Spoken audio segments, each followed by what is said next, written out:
Alright mga tol, pag-usapan natin ito, mainit na usap-usapan sa internet, sa mga balita, mga pahayagan ngayon. Dahil matapos na magbigay ni Imee Marcos ng mensahe na ipinaabot niya sa kasalukuyang Pangulo ng Bansa na kanyang kapatid na si Bongbong Marcos, talaga naman pong marami ay nagpapantig-antenga po dito. Pag-usapan natin sa video na to, himayin natin kung totoo nga ba o hindi, o nararapat bang ginawa niya ito o hindi. Lahat yan pag-usapan natin sa video nito. Umpisa na natin, no? Kung hindi ka pa nakasubscribe, please hit the subscribe button and notification bell para updated ka palagi sa mga videos natin na parating. Let's go!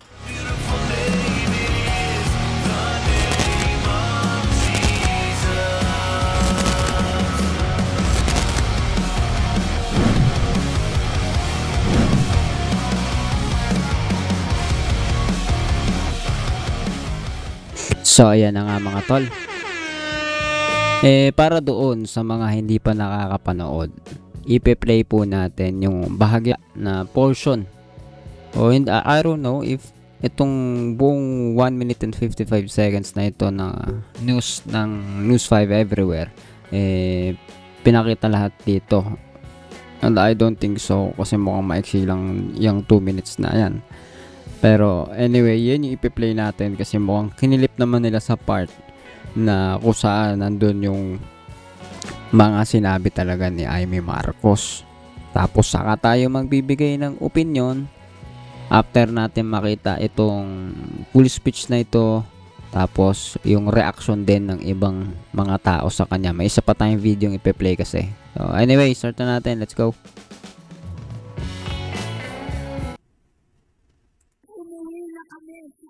Pamilya, hindi bilang senador, kundi bilang ate, bilang imanang Imee ni Bonget.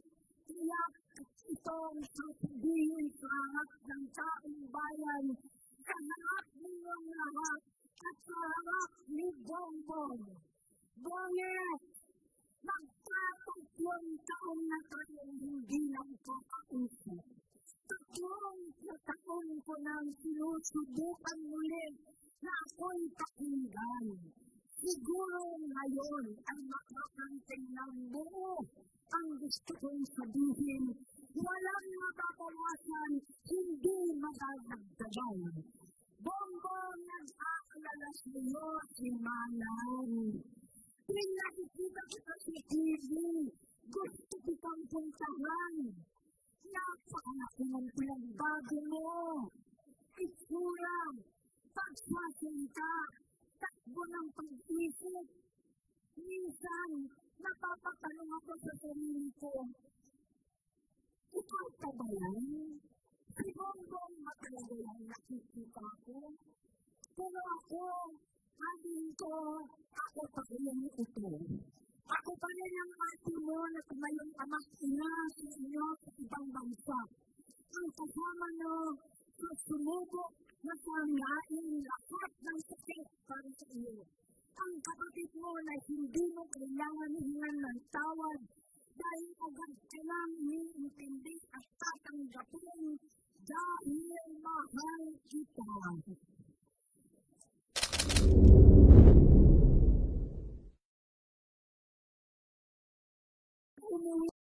So ayan mga tol, nakita naman natin yung mga sinabi ni Imee Marcos dito sa kasalukuyang Pangulo ng Bansa ng Pilipinas, na walang iba ako din ang kanyang kapatid na si Bongbong Marcos, no? Mamaya sasabihin ko sa inyo lahat ng opinion natin diyan at tignan muna natin yung opinion naman ng iba, damdamin sa loobin nila patungkol sa bagay na ito. Panoodin natin yung interview dito.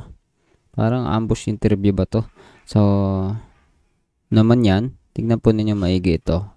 Komento ni Senator Ping Lacson. Sir, tanongin ko kayo, anong naramdaman niyo? Kung may kapatid kayong ganon, na pumunta sa Luneta Grandstand at ginanong kayo, anong mag-araramdaman niyo? Awas sa Pangulo. Ito ang naramdaman ni Senate President Pro Tempore Panfilo Lacson nang napanood dito ang paratang ni Senador Imee Marcos.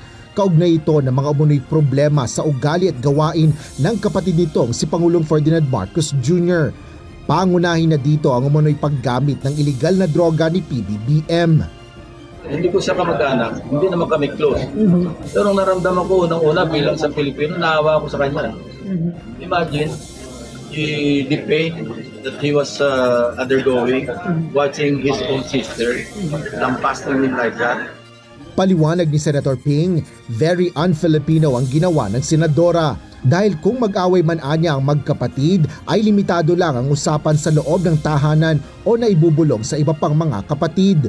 Ngunit hindi sa harapan ng libu-libong Pilipino lalo na sa isang religious gathering. Hindi natin ugali ang Pilipino na ganyan. Kaya natanggap tayo mga Pilipino, gano'n di ba? Kasi masyado tayong closely, knit, di ba? Close-knit yung ating pamilya. So, pag may away magkakapatid, nire-resolve natin within the comprehensive or within the family circle. Pwede maisama yung mga lolo't lola, mga tiyahin, nire-resolve. Pero hindi ganyan. Para sa senador, isa lang ang nakikita nitong motibo ng presidential sister. Wala akong makitang ibang motibo other than politics. So sir, sa tingin ninyo, Which makes it even worse. Para naman kay Senate President Vicente Soto III, isa lang ang kanyang komentaryo. Maaari niya itong makasama o makabuti para kay Senador Amy Marcos. It could be the defining moment of her political career. Sa kabila ng issue, sinabi ni Senate President Tito Soto na sa tingin niya ay nananatiling stable o panatag pa rin ang gobyerno.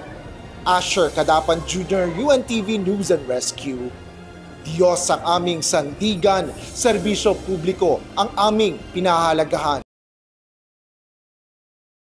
Okay guys, so narinig naman natin ang mga komento ng iba na senador at katulad po niyan si Tito Soto ay nagbigay din ng pahayag niya. Simple lang pero may mga laman po yung kanilang mga sinasabi.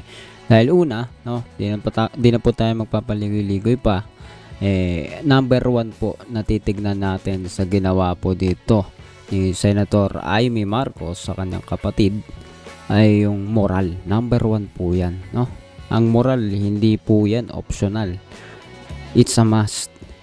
You should have a moral compass o meron ka dapat pag-uugali na ang pundasyon ay magandang moral.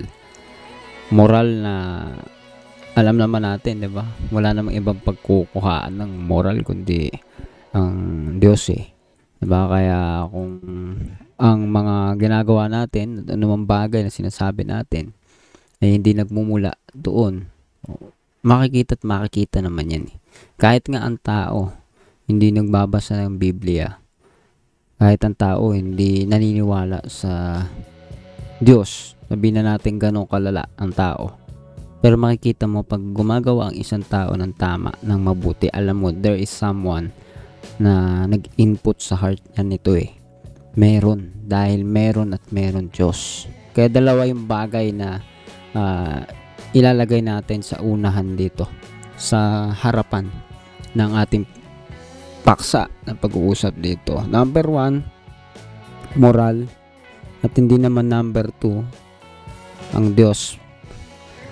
Pasok po yan pareha sa number 1, ang Diyos at ang moralidad, kasi sa Diyos galing ang tamang moralidad, diba? Ang tunay na definition ng mabuting pag-uugali. Ito, tingnan natin ha, maigi. Ito ay political na bagay kung saan ang kanilang mga personal na pamumuhay ay inilagay ni Amy Marcos sa pedestal. Inilagay niya sa publiko. Ganyan po ang kanyang ginawa. Ngayon, sabihin natin, pagpalagay natin totoo, no? Totoo itong kanyang akusasyon, ang kanyang paratang sa kanyang kapatid.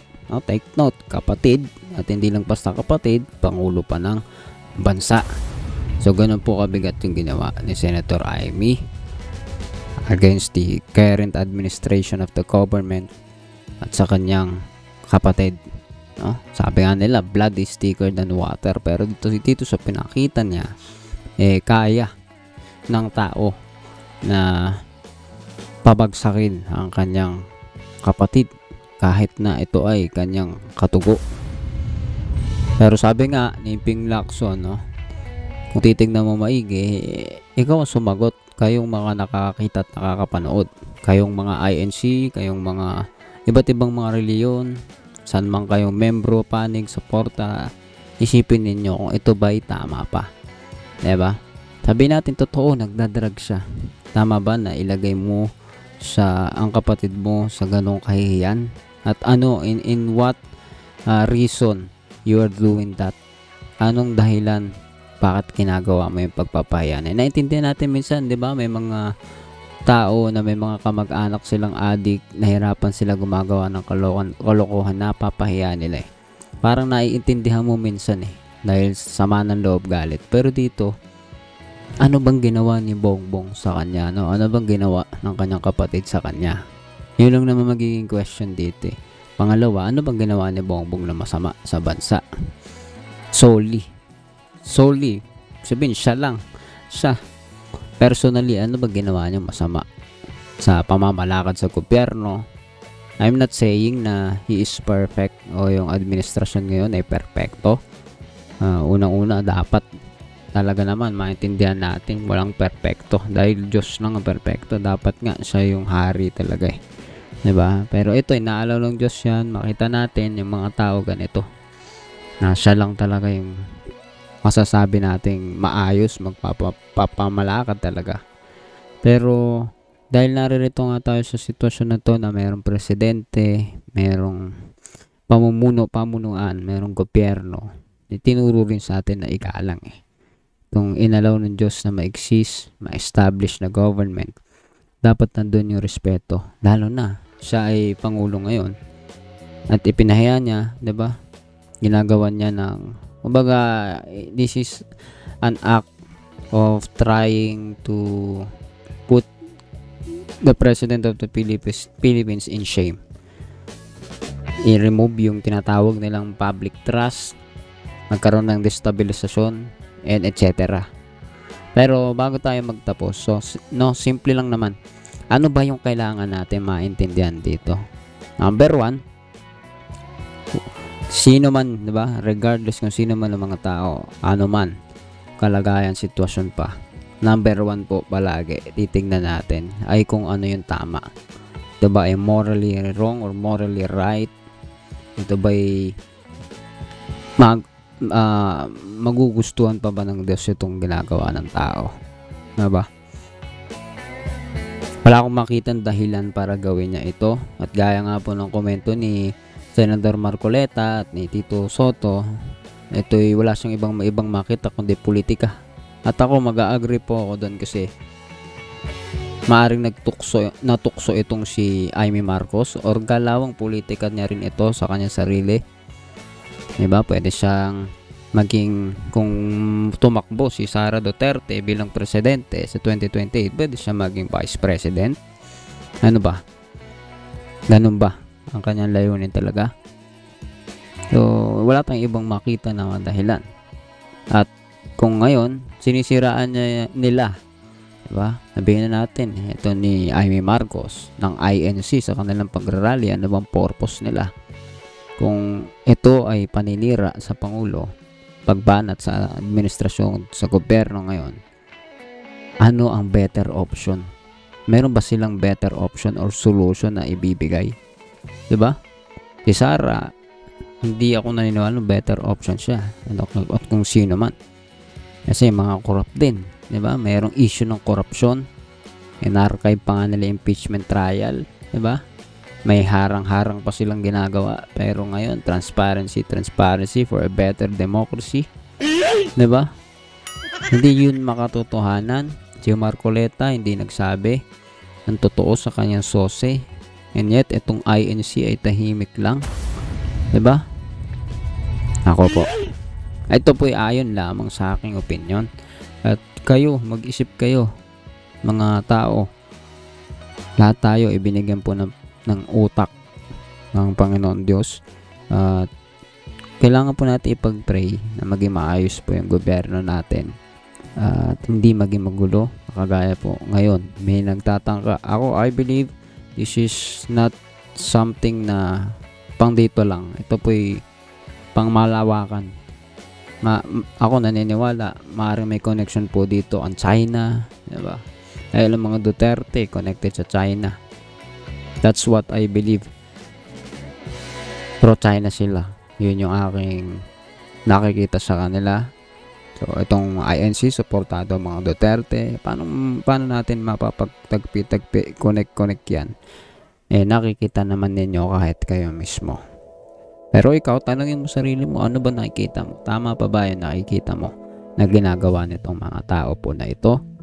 Diba? Ako po, hindi po ako pro-BBM, hindi ako kakamping ko naman, parte ng grupo, politika, etc. Hindi po. Ako po isang simpleng mamamayan na ang aking pananaw ay kung tama, suportahan, kung mali ay tutulan. At sa panahon po na ito, pagkakataon nito, tinututulan natin itong INC at itong si Amy Marcos, si Marcoleta at iba pang nakahilera sa kanila. Ikaw, anong masasabi mo sa bagay na ito? Comment down below. Magre-reply ako as much as possible. And please, do not forget to hit the subscribe button and notification bell para updated ka palagi sa mga videos natin parating. See ya ulit sa susunod na video.